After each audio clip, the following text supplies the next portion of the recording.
Welcome to our Line Opinion panelists. Joining me here in studio this week, we have Rebecca Latham, former New Mexico Cabinet Secretary and currently the CEO of Girl Scouts of New Mexico.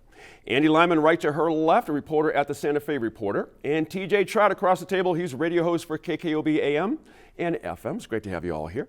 Now, late last week, the Santa Fe District Attorney's Office announced it would be filing involuntary manslaughter charges against actor Alec Baldwin and the armorer for the film Rust. This is all in response to the death of the film's cinematographer, Halyna Hutchins. She was killed when a prop gun being held by Mr. Baldwin went off. Now, Mr. Baldwin says he did not pull the trigger, but experts say that's not possible. And after investigating the case, the DA's office says there was clear negligence, we're going to focus on that word, that led to Ms. Hutchins' death. Now, TJ, how important is this that the prosecutors send a message, first of all, that this won't be tolerated as we try to grow New Mexico's film business? Is that an overall part of this here, that we got to send a note to the world here of how we do our thing? Well, I think obviously there has to be a note sent to the world. Yeah. I was talking to UNM law professor Josh Kastenberg about this, though, and I trust pretty much everything Josh says, but he thought this was not a surprise. My question is, and I think now, which part was not a surprise? That the indictment was brought forth. Okay. He thought it was going to happen. Okay. But what about everybody else? This is what kills me. I just cannot understand. Pardon the use of the word. Sure. Who brought the live ammo onto the movie set? That's right. Who did that?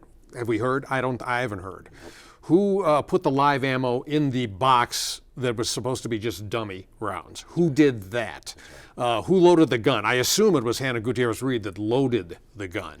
Then it was David Halls who told Baldwin, "Cold gun," yelled out, "Cold gun." Mm-hmm. So, I'm looking at all of this and I'm going, okay, Alec Baldwin's an actor. Actors do what they're supposedly supposed to do and told to do. Mm-hmm. If I were in his shoes, and I were being told, cold gun, number one, mm-hmm. and I was told that the armorer loaded this with blanks, dummy rounds, are you supposed to trust these two people leading up to it's your turn now? Right. And so, okay, these two people said everything is fine with this gun, so I should trust them. That's right. That's right. Rebecca, let me go ahead and pick up on that. I mean, that's the standard operating procedure. You have someone who is hired to do these things, as TJ mentioned, to yell out cold gun.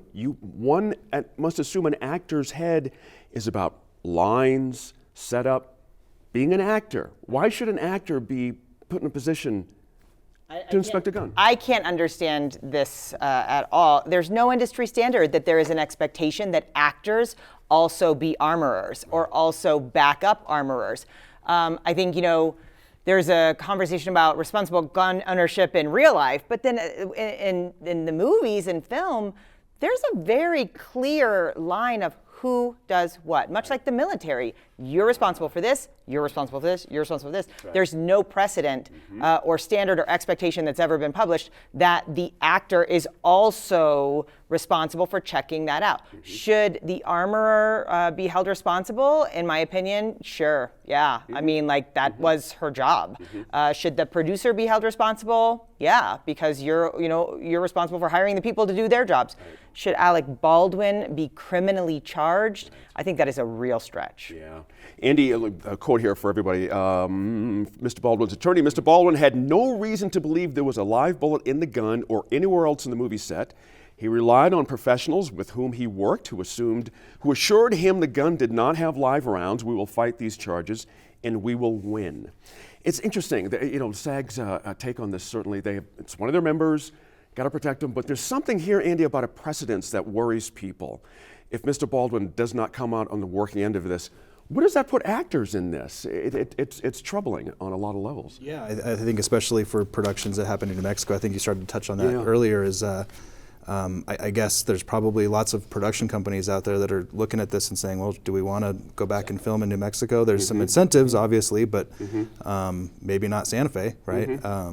So yeah, I think it does set precedent on a number of levels, but I think number one is going to be how many more productions show up here to That's right. to shoot westerns. That's right. I think New Mexico Film and Albuquerque Film are watching this extremely closely because they're going, this is oh my God, what happens next? Right. I mean, are we going to lose all this money that's coming into the state? You know, another thing that was brought up too is the possibility that this trial might be moved out of the county, just because of the huge amount of press that it's been getting and publicity. They're thinking, well, maybe they'll want to move it to a less populated area Right.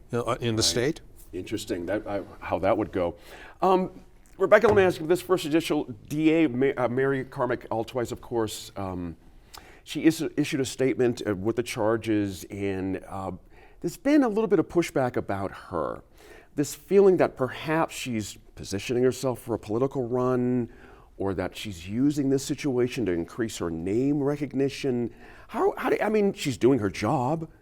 I mean, she can't do nothing. So how do we look at how she's doing her work? Well, I here? think it's right that people are questioning that. I don't know anything about her other than this. I've never heard her name Same here. before, so it's kind of hard to say, like, well, this is a pattern. This is, like that she goes for these big cases, big names. Because again, before this, she was unknown, at least in my circle. But I think it's good for us to question that, because the logic of charging Alec Baldwin with a crime is just so strange to me. The one thing that I will say that is leaving just a tiny little bit of doubt for me is, why would he say he didn't pull the trigger? Like, if he said he didn't pull the trigger, but he actually did, and apparently now the FBI even backs up that he did, there's no way that gun fired without the trigger being pulled. Why would you lie about that? Yeah. Especially if there was no reason that he should have known that it was live ammunition. Like, you be honest from the very beginning. Maybe he didn't remember pulling the trigger. Maybe, there's all kinds of tricks that the human mind can play on us in that situation. But that's the one part that's leaving me just a little bit like, well, maybe he's not as innocent as we think he is. Well, and reminder was that Colt 45. The FBI has that gun now, and there's a question, guys, of whether if you just pull the hammer back, is that something that would set the gun off versus pulling the trigger? I can see where, Mr. Baldwin's trying to thread the needle, Andy Lyman, but I'm not sure if that's going to be ever figured out. What do we do about what TJ mentioned earlier? We don't know, and the DA has said she's not terribly concerned how that live ammunition got on set in the first place. It seems like we should be backing way, way, way up here and looking at the entire protocol about how we do these things, because something just doesn't feel quite right here. I mean, on one hand, I would sort of expect some of these things to start coming out as we see the charges actually filed in court, right? There's a whole criminal process that goes, or criminal trial process and hearing process that goes with this, right? We need to have we need to actually show, either through a grand jury or a hearing, that there is enough evidence to actually move forward with a trial on this. So we're still in the very beginning stages of that, and then of course there's discovery and all those things. So that question, that may come up again, but everybody I've talked to about this says, well, why is there a bullet around anyway? Right. That Colt I mentioned that was used in the shooting is now in the hands of the FBI, of course. And the Bureau carried out a search warrant against the Albuquerque ammunition business that sold the rounds, TJ. That is PDQ Arms and Props. Now, if prosecuted, consequences for a company that sold the rounds? That's an awfully tough thing to kind of stitch together, it would seem to me. Well, it seemed. Unless it was some Again, intent. the culpability is, who sold the live? Are you talking the live rounds or the dummy rounds? The live rounds, yeah. Well, exactly. Again, like you said, all this has to come out in discovery. I mean, this is so important to this entire case. We got to get to from the beginning. We got to get to the bottom of all of this. Another thing I also thought of: why in the world are they using real guns on sets anymore anyway? Why not rubber guns? Why not wooden guns? You don't need, with special effects these days, you don't need real guns anymore. I should mention Seth Kenny is the owner of that company. He says he provided 50 dummy rounds. So he denies that the rounds found on set and seized by authorities as part of that investigation came from him, Rebecca. So we have his word there, and the FBI is still working through this, and we understand that. Let's kind of come back to where we started here with Alec Baldwin. Is there anything Mr. Baldwin, is this a question of Alec Baldwin being just too famous here? And do you know what I'm trying to say here? It just, yeah. That is, I think, in my opinion, that's what it's looking at. Like if this were, I think the big misjustice is the amount of public resources that are going to go into fighting this on behalf of the citizens of Santa Fe County. Because when the DA goes out there and says like this is like he was criminally negligent, not just criminally negligent, he was guilty of a crime that. You know, like his attorneys, he's got the resources to fight back. And so she's not going to, if she can find the evidence, she's not going to, gosh, I'm like completely just lost my train of thought. She's not stepping back. That's right.